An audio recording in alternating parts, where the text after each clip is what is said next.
Hi guys, Andy here, Rifle Sniper. Been asked just to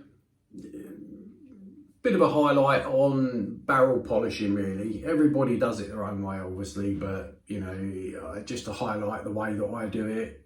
And the reasons I do it really. Obviously I've got a barrel in the vise here.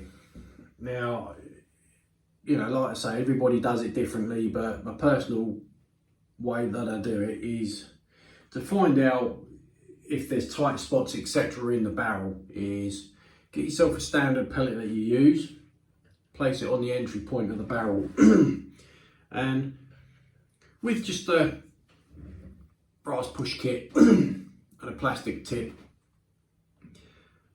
slide it up the barrel and you should get a nice smooth even push up the barrel with no sort of resistance. You know, yes there's resistance but nothing major until you get to the choke end of the barrel. Then basically just inspect your pellet to make sure that you've got nice even rifling marks on the skirt and the head of the pellet. If there's any sort of damage marks on that, that will indicate that obviously there may be a defect of burr etc within the barrel. So I'm not sure if that's going to show, but that there is what you're looking for. Nice clean rifling marks across the pellet. Now the reason for polishing is purely to get rid of any defects or any burring or an over tight choke in the barrel. Now, you know, as you slide it through, what I do is get myself a piece of bootlace, like so.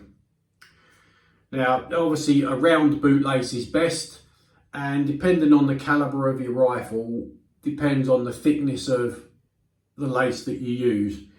This being a 0.25, I can obviously go quite a chunky lace. Now, as you slide that pellet up the barrel, how I work it out is I lay the bootlace along the barrel like so. Then, as I'm pushing up, if I find, oh, I've got a little bit of resistance here, make a little mark, tie a knot in the lace there. And as you continue up, oh, it feels a little bit more here, another knot in the lace. Oh, there's a bit of freeness. Oh, it feels like it's catching a bit there, another knot. And also, you know, just as you go down, mark, you know, put a knot in the lace where all of your little tight spots are. And then at the very end of it, put a knot in it as well, just so you can work on the choke, because 99% of the time, most chokes are pretty tight on a standard out-the-box rifle now. So that's basically what we do. Now, Autosol is my go-to, and that's just basically on each knot, smear it with Autosol and thread your lace down the barrel until you see it come out the other end, like so. Then what you do is get to the knots, which the end one there is obviously on the choke end.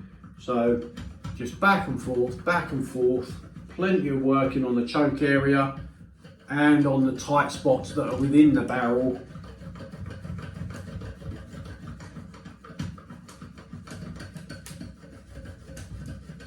And just work away at it, depending on the degree of tightness you've got within the barrel. So and literally just back and forth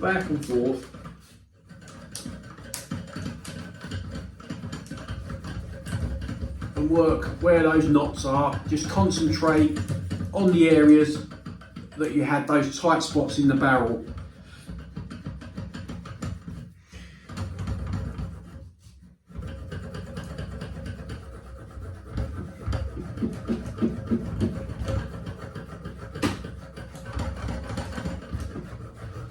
And again, on the very end, pull it in multiple places. So pull it downwards, pull it up, pull it to the left, pull it to the right, and just work your way around, because you get a nice even clean as you do so.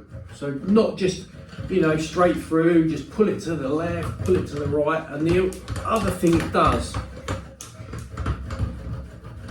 is when you do that way, is it cleans up the very end of the rifling on your barrel. So, you know, you don't need to get it recrowned. It just does that for you. So, you know, you're killing two birds with one stone there. And once you've gone through your sort of polishing stage, you can knock that off in there again. Just put a new pellet into your barrel and just slide it through till you're happy that there's no real change in the resistance as you push it through. And again, just check your pellet for markings. That should be nice and consistent, the same gap on the markings of the rifling on the skirt and on the head of the pellet.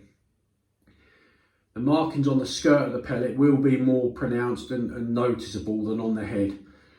And that's perfect for my liking. And again, it's nice and smooth. The only real resistance is a little bit on the end of the barrel, which, you know, you're going to get that because it's a choke barrel.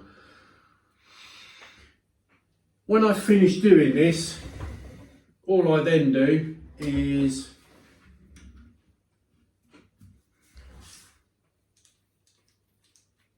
take out the plastic pusher,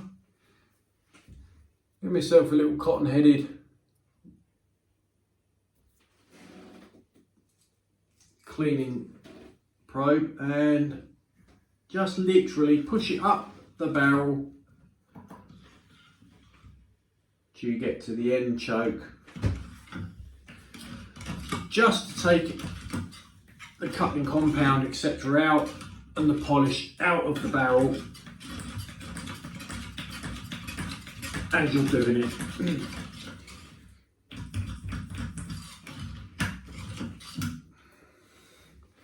You can see just through doing that the muck that's come onto that head. So I'll say basically that's the way that I do it. Everybody does do it differently, but like I say, you know, that's what's worked for me and that's what I've always stuck with.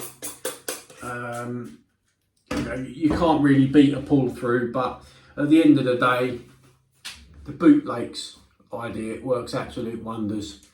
You know, you've got a knot there just to mark off the tight spots that were originally in this barrel. Is 1, 2, 3, 4, 5, 6, 7 tight spots in a barrel that is a 19-inch barrel from entry to exit. So, you know, realistically from factory, that's a lot of tight points in the barrel. The reason I did it on this particular model was because it was quite erratic grouping and found it very hard to get a consistent grouping. So after carrying out the polishing, it's made a fantastic difference. I'm more than happy with it. Up to sort of 50, 60 yards. 60 yards, you're within an inch grouping. 50 yards and below, you're banging them within a 5p piece group. 30 yards and below, that's pellet on pellet every single time, which is, you know, basically what you want and what you should expect from a rifle. So, you know, that's basically what I do. That's how my method of doing it. Like I say, everybody's different. Some people will be looking at this video going, oh no, it's a load of rubbish, you shouldn't be doing that, blah, blah, blah, blah. But, you know, I've never caused any harm in any of the barrels I've done it with, and I've always achieved a good result. So that's basically what we all look for, is obviously to better the quality of the shooting, better our grouping, better the consistency, and obviously get more enjoyment from the rifle. So, but yeah, that's basically what I do. And yeah, you're more than welcome to give it a go. Hope you enjoyed the video, guys. Take care.